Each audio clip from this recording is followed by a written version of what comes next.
Greetings and welcome to Beatles Stuffology, where two old friends sit about and talk BS, Beatles stuff, on a track-by-track basis, pretty much for the sake of it. My name is JG McQuarrie, and I'm here with my co-host Andrew Deacon. Say hi, Andrew. Hello, how are you in this period between Christmas Day and New Year?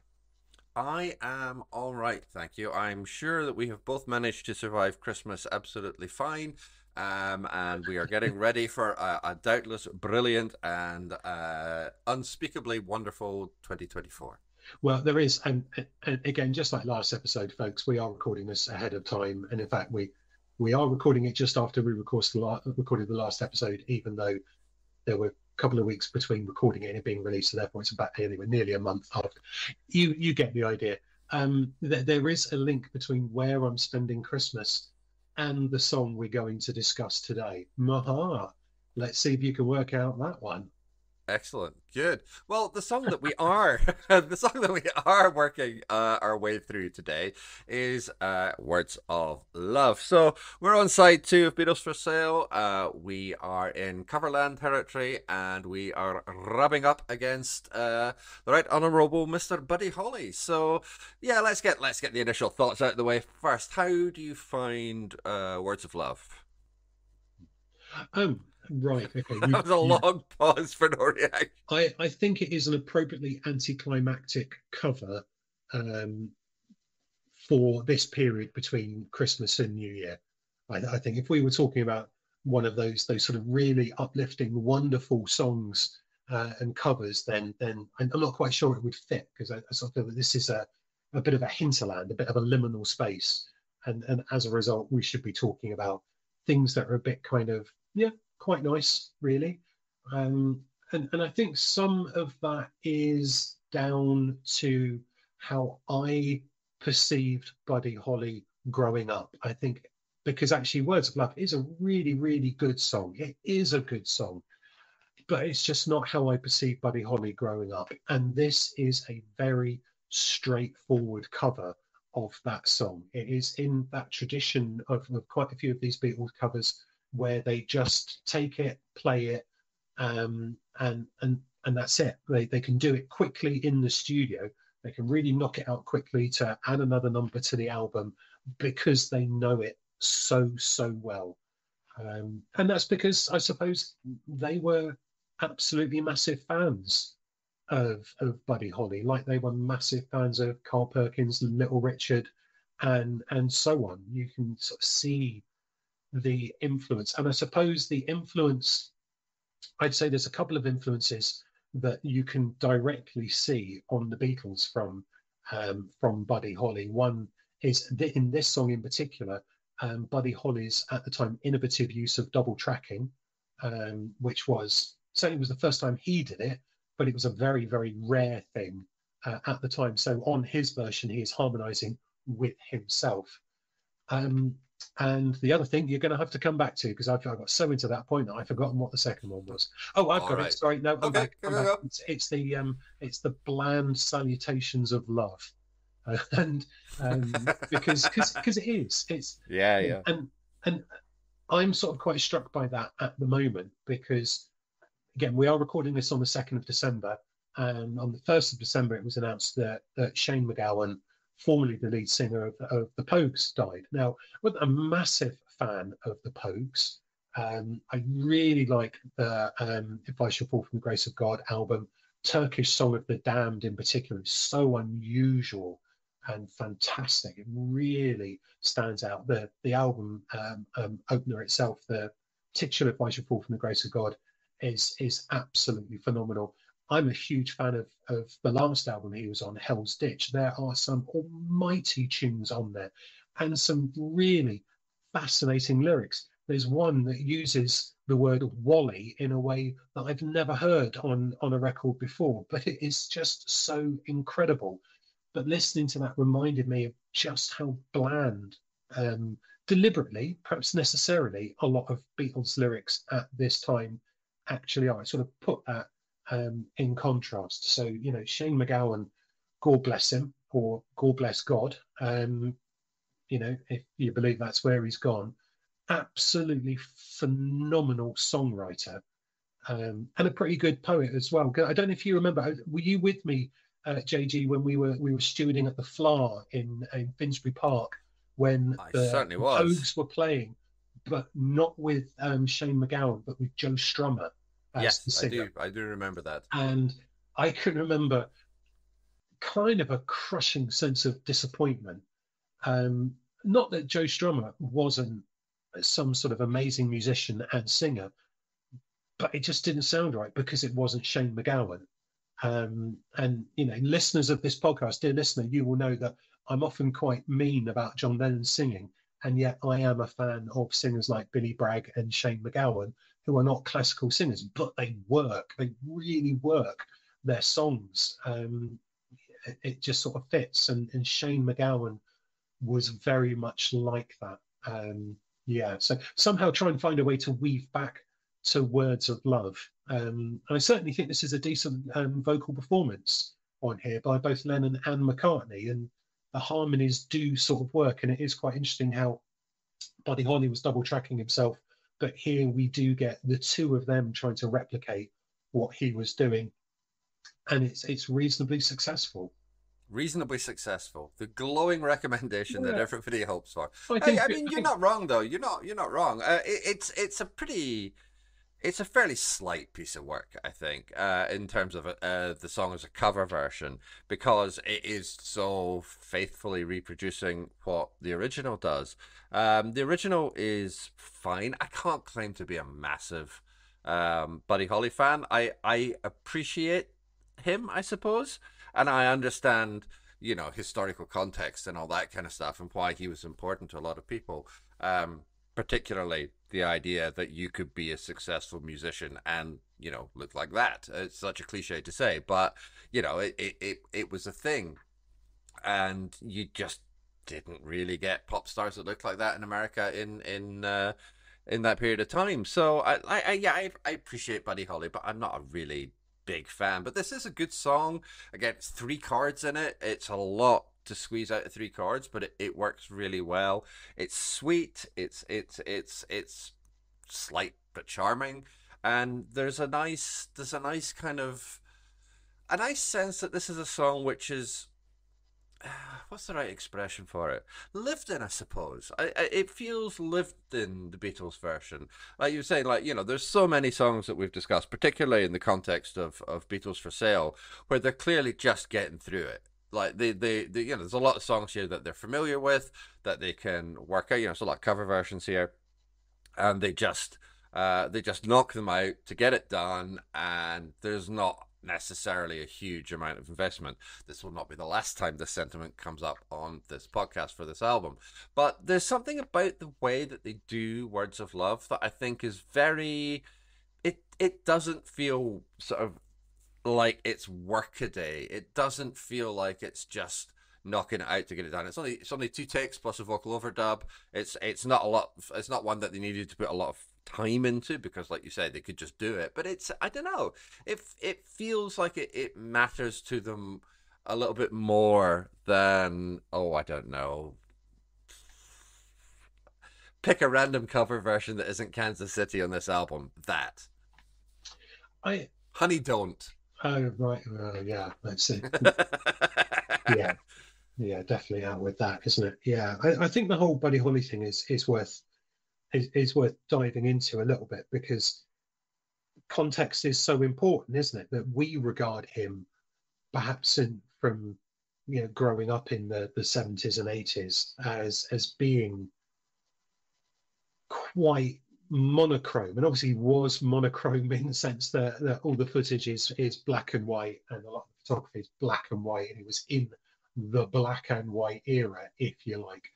Um, but he was pretty innovative compared to a lot of the things that were going on. You can sort of see the appeal, even though it's harder as from a distance, because of the relatively primitive nature of some, especially some of the earlier productions. But I think that Words of Love is interesting. It kind of feels like it should be late era. I mean, I realise that late era is a weird thing to say about Buddy Holly, whose recording career was was so condensed. But he recorded it, um, roughly at a similar time, and it was released roughly at a similar time to That'll Be the Day and Oh Boy, which are more kind of, raucous. Actually, interestingly, I don't know how true it is, but I was listening to what it purports to be the Quarrymen, um, the Quarrymen's first recording. I don't know how many they actually did, and it's a cover of That'll Be the Day. Um, and if that is, certainly if that is a genuine thing that I was listening to and not some AI concoction, it's pretty. I mean, I think the singing is pretty good. John does a really good job on it. The nature of the recording means you cannot hear um, anything that the drummer at the time was doing. There's a pretty good guitar solo on it, and George would have been part of the band by that stage. So it's sort of interesting that exists, and then for this they chose to have words of love. I wonder if that was mostly because of the vocal harmonies. But my dad didn't have that many pop records, but he did like Buddy Holly. That, of course, is not necessarily something that would have endeared Buddy Holly to me growing up. But also the look just didn't sit very well. It felt very kind of bland. And at that particular point, late 70s, early 80s, mid 80s, those glasses were not fashionable. They really weren't glasses. As someone who wore what I shall quote unquote call NHS specs at school and know the reaction of other school children, yeah, I'm sort of thinking, right, okay, this is not a hip and happening look. So these were the glasses that were available for free on the National Health Service. You didn't get much choice. I think it was either brown or black, but they looked like Buddy Holly. Ooby doo, I look just like Buddy Holly. And that kind of is slightly off-putting, and I can't quite get past the fact that I know it's good. I appreciate the fact it is a good song, but I just can't love it. And you're Mary Tyler Moore. Yeah, I know exactly what you mean. It's a hard one to find much enthusiasm for.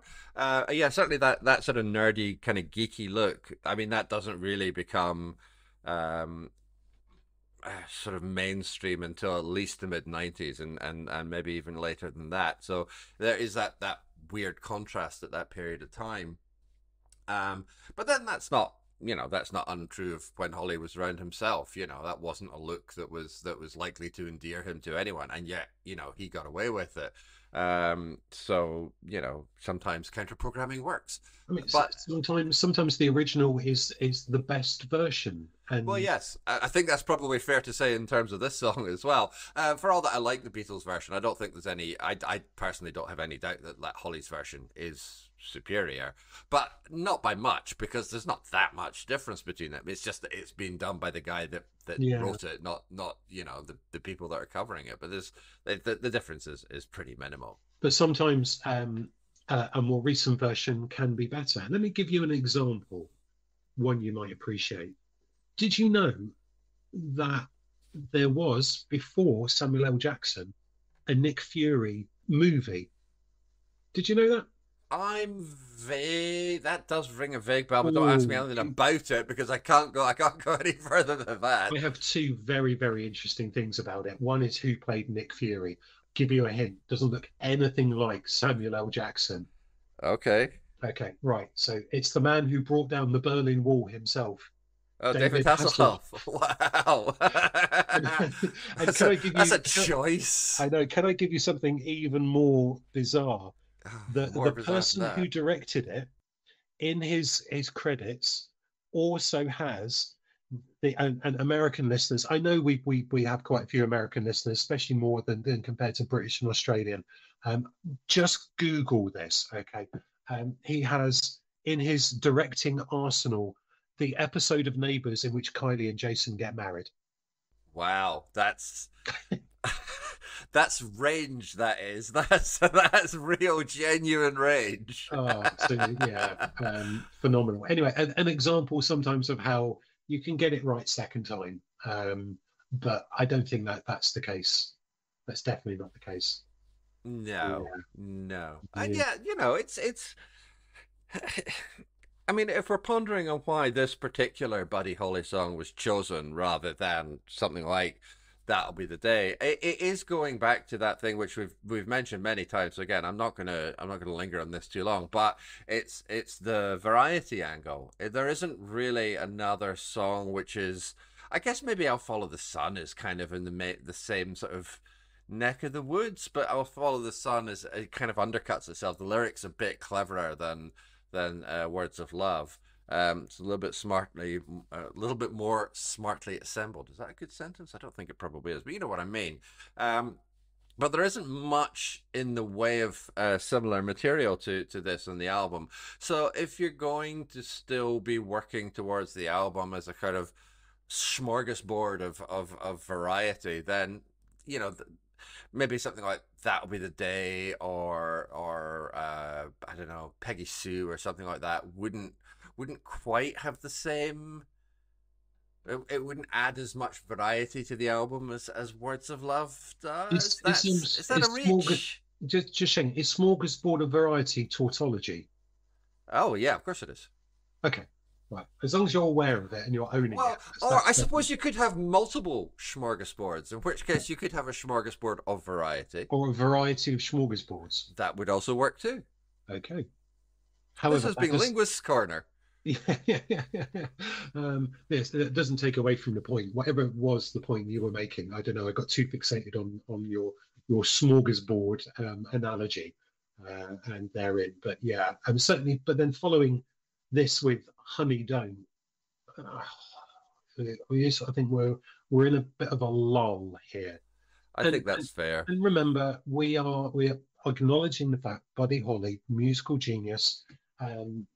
Just before he died, Buddy Holly was starting to really innovate and start to do things in the studio that people weren't really doing with pop and the whole sort of orchestration element of it. Who knows what he would have gone on to done? That's something that Bob Stanley points out in his book. Yeah, yeah, yeah. So he was cut short and he might have gone on. Of course, he might have gone on and just been, absolutely pants after that.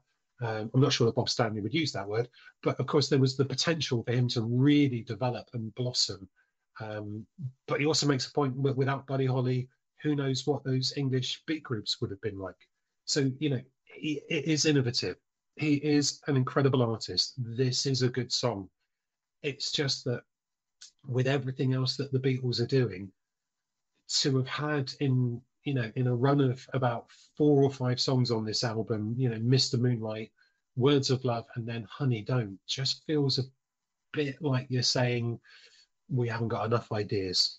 Yeah, there's definitely a sense of running out of steam. And whilst being able to, like I said, I like this cover version because it feels lived in, and that is nice. But yeah, that's in isolation. As part of a run of songs, it takes on a different cadence. And obviously we'll speak more about this when we do our episode on the whole album. But it does, yeah. The momentum is it's sagging a little bit here. Yeah. Do you realize we've got through nearly 2 episodes and you haven't used one of your key phrases like Ringo does a really good job on this song? Or he's doing some great work on this song. There isn't really much to say about that on this, is there? Not really. I don't have. I mean, in terms of the musicianship, I don't really have much to say on this song at all because it's all right. It's fine. Job's a good one. Well, But yeah, no, I was going to say I agree with you there, and I think that a lot of that comes down to for me the guitar sound. I think the guitar sound is particularly weedy on this, but you could almost sort of say that you could sort of take this guitar sound and then throw it forward to some of the guitar sounds that George Harrison makes towards the very end of the Beatles' career, and see that there's kind of a similarity. But truth be told, I'm not a massive fan of some of those sounds either. But Yeah, you might want to edit that bit out. Um, No, I don't think I will edit that bit out. um, I think yeah, I'll leave your opinions to a stand. Beatles fan who doesn't really like the sound of the guitars or the sound of John Lennon's voice. What kind of Beatles fan are you? Not quite what I'm trying to say, but it does feel like it. Okay, well, if I'm going to make myself unpopular with Beatles fans, I'm going to make myself really unpopular in that there is a cover version of this song that I'm not going to say it's better because I don't think it is overall better, but it has a more effective element because it has a more prominent drum and rhythm track, and it adds a little more beef to it than the Beatles version. Oh my God! I can't believe I'm going to say it's on a Buddy Holly tribute album, and it's faithful.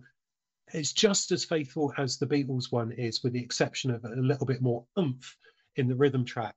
And no, don't make me say it. Don't make me Come say on, it. come But on. I've got to say it. It's Jeff You've dug the hole. Lynne. You might It's as well Jeff jump in. Lynne. I You just said bastard. something vaguely positive about Jeff Lynne. How could you? No.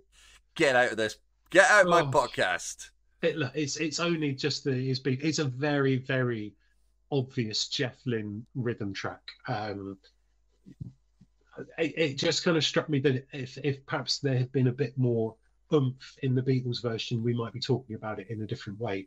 But it's just a bit sort of sparse and empty, and as a result, I mean, that sort of mimics quite a lot of the early production of Buddy Holly songs, many of which were recorded in a place called Clovis, which is in New Mexico. Which is where Um, you're going. which is where I will be spending another Christmas. Although, in fairness, I mean, it's a geographically, it is a big state, and it is right over on the Texas side. I mean, it's literally just over the border from Texas. But yeah, we will be right over the other side, over the Arizona side. But yeah, it's an interesting little kind of tidbit that I like. But there is another cover version which I thought was quite interesting, and it's a solo acoustic version in which the singer sits on a hay bale in a barn. It's by a relatively unknown artist, a Mr. J.P. McCartney. McCartney, McCartney, something like that. It's quite sweet, actually, and it does show that this song does work with one person singing it. You kind of wish that, again, maybe he tried that 20, 30 years earlier. There we go. There you go. Paul McCartney covering the Beatles, covering Buddy Holly. It's all one big meta circle. Yeah, I nearly said it's like Interception, and then just before I said it, I realized Interception is not the name of the film. No, no, no, it is not. So, Um, yeah. earlier on we were talking about the fact that this album is kind of running out of steam. Go Can you on. guess where I'm going with this? Are you suggesting that after just over 20 minutes that you and I are running out of steam on words of love? That's very perceptive of you. Whisper in my ear, words you long to hear. Was it Yeah, words okay. like If we're padding the episode out by us just singing it, then we've "Ooh"? definitely reached the end of the line. Yeah, yeah, fair enough. I think so. End of the line. Oh, Yeah, Traveling Wilburys reference. yeah. Ooh, Got to slip ooh. in a little bit of the old Wilburys there. Yeah. A bit more Jeff Lynne. That's what our Yeah, listeners love, isn't it? A little bit of Jeff yeah, Lynne. Yeah. lovely. Okay. 5 out of 10. Right. Okay. 5 out of 10. Yeah. Okay, that's fine. Very Um, much on a par with some of those other, like rock and roll music and Please Mr. Postman and Roll Over Beethoven. There's fine. Perfectly functional. Good. Job done. Move on. Let's get stuck into Carl Perkins. Yay. hey, the last song I gave 5 to was a rock and roll music, and the song before that I gave 5 to You is You can't do Can't that. Do That. Yeah.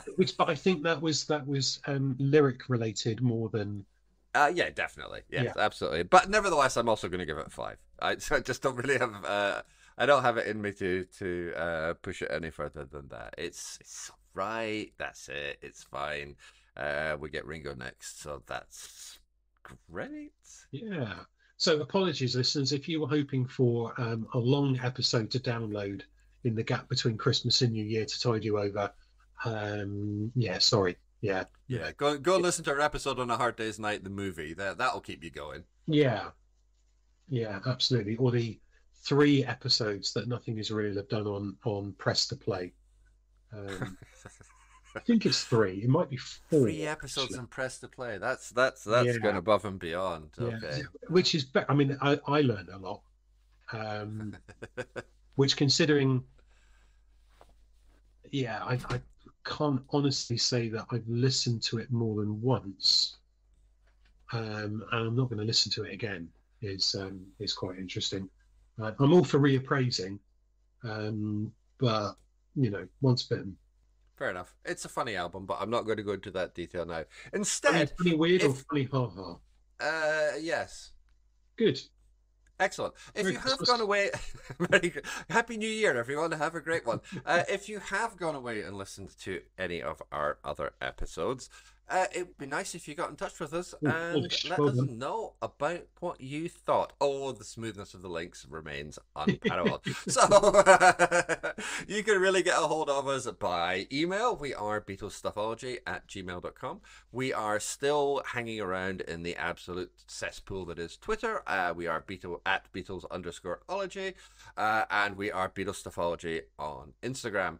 You can find my blog at www.jgmcquarrie.scot, and also please check out my other podcast, Talking Trek to You, where a noob and the apparent expert in the room, which would be my good self, go through the original Star Trek series episode by episode. Please like, rate, and review us on whatever podcatcher you're using, so that more people can find the show. It's always nice to get a little rating, so we'd really appreciate a couple of stars from you. That would be just lovely. Next episode, it's Honey Don't. And as always, we hope you're going to join us for it. But until then, keep listening.